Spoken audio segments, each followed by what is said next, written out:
prepare to race onto the field. Everything is riding on this football game. So there's a special intensity, a special urgency. Here come the Volunteers. Wherever you listen throughout the world, it's football time in Tennessee. What's up, guys? Dane Davis here. Shout out to Boogie Bentley Dauber and the Indie Kid over at Talkin VAWLS Network on YouTube. VAWLS fans, head over to their YouTube channel, Talkin VAWLS Network. Smash that like button and subscribe, baby. Go Big Orange. Good Sunday afternoon. This is the Talkin VAWLS Network. This is the Indie Kid coming at you. I just want to bring you some news that come out today regarding T. Hodge. T. Hodge enters the transfer portal. Before we get into that, though, guys, make sure you hit like. Make sure you hit subscribe. Talkin VAWLS live Tuesday night, 8 o'clock p.m. Eastern Time. And then Boogie and Dauber will have the pregame tailgate Thursday night, 7 o'clock. And then all three of us will be on post-game Thursday night after the game. But we're 4 days and counting.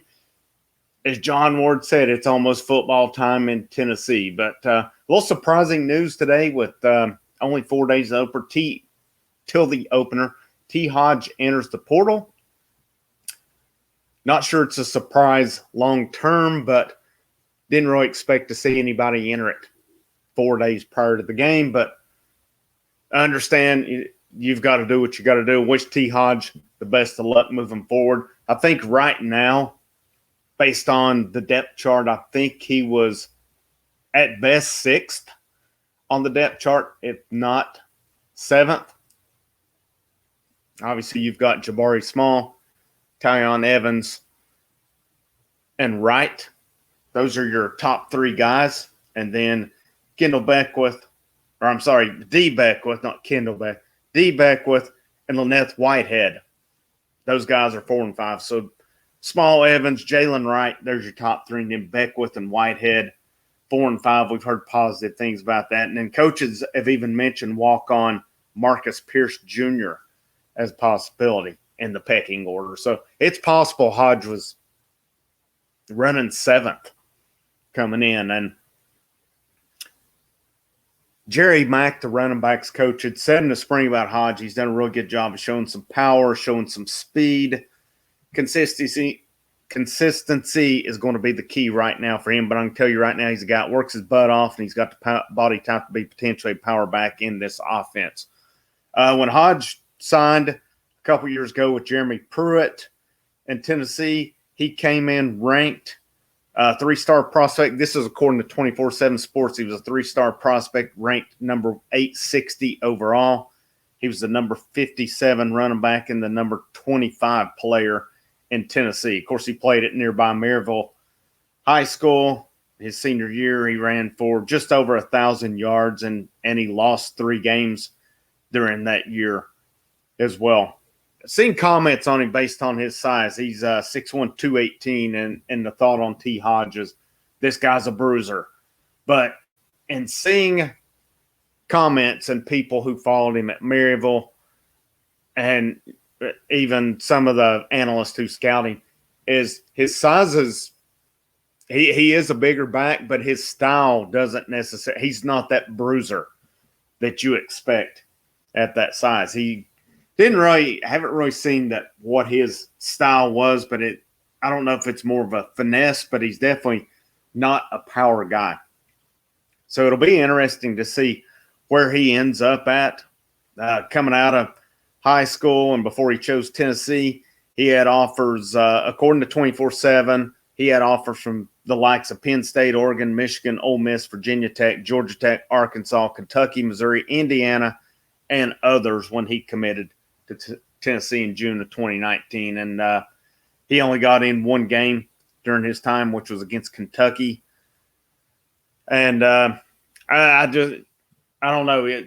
Maybe this is a guy could have developed, contributed later on. Part of me thinks it's probably a guy who would have been just recruited over. I don't know. I mean, guys develop differently in time, but that's pretty far down on the depth chart. So I don't know that we were going to see any kind of contributions from him anytime soon, unless possibly special teams. Once again, best of luck to him. Hope he finds a place where he can play. And it was going to take quite a bit of injuries for him to get consistent playing time. It definitely seems like.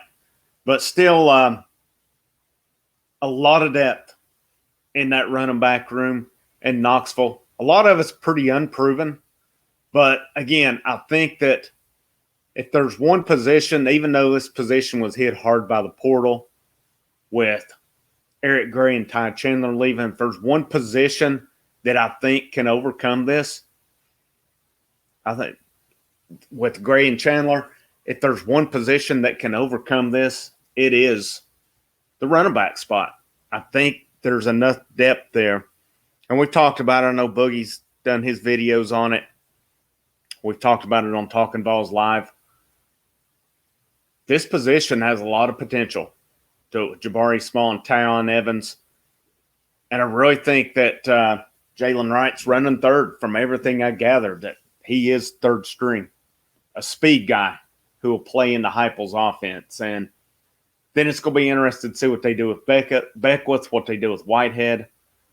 And I've always said all along, I think we said maybe Whitehead should consider moving over to linebacker. He's pretty set on wanting to do running back, and he's not been healthy most of the time he's been here. Starting to see some positive talk about him this spring as well. So we'll see. They've definitely got the different change of pace guys. You've got your smaller, fast guys, and then there's some bruisers in there as well.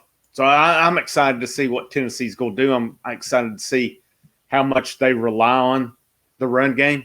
And I think that's a misconception about Josh Heupel's offense. It's all throwing. No, it's not. They've ranked each year Heupel at Central Florida. His offenses have ranked very high, top 25 in rushing.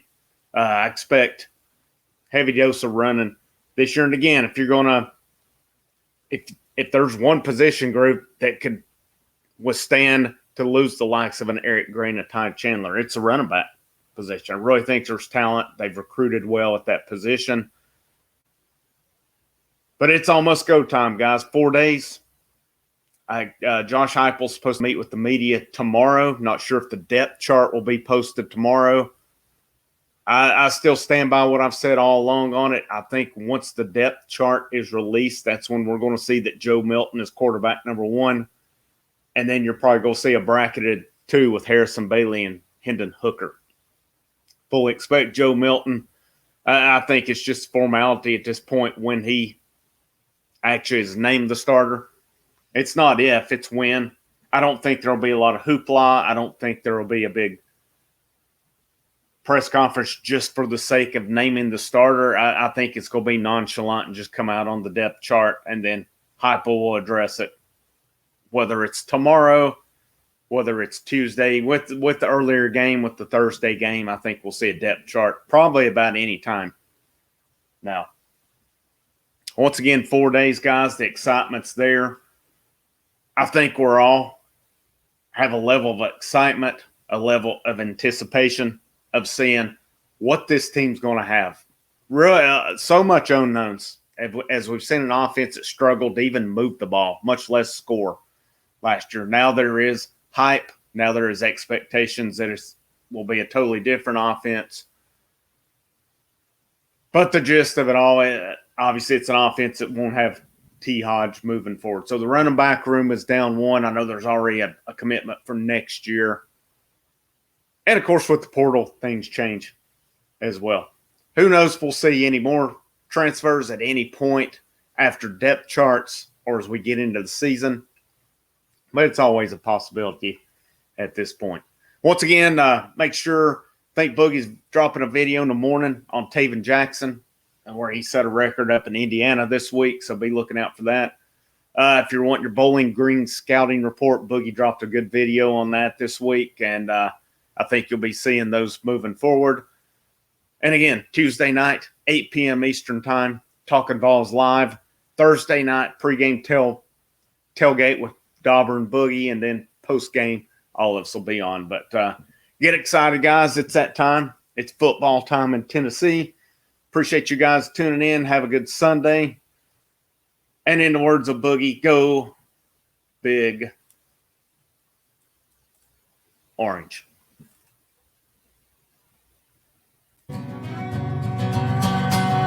Songs how like me, poets at an arcade, soaking moonlit falls, unbroken past this inundated orb that we call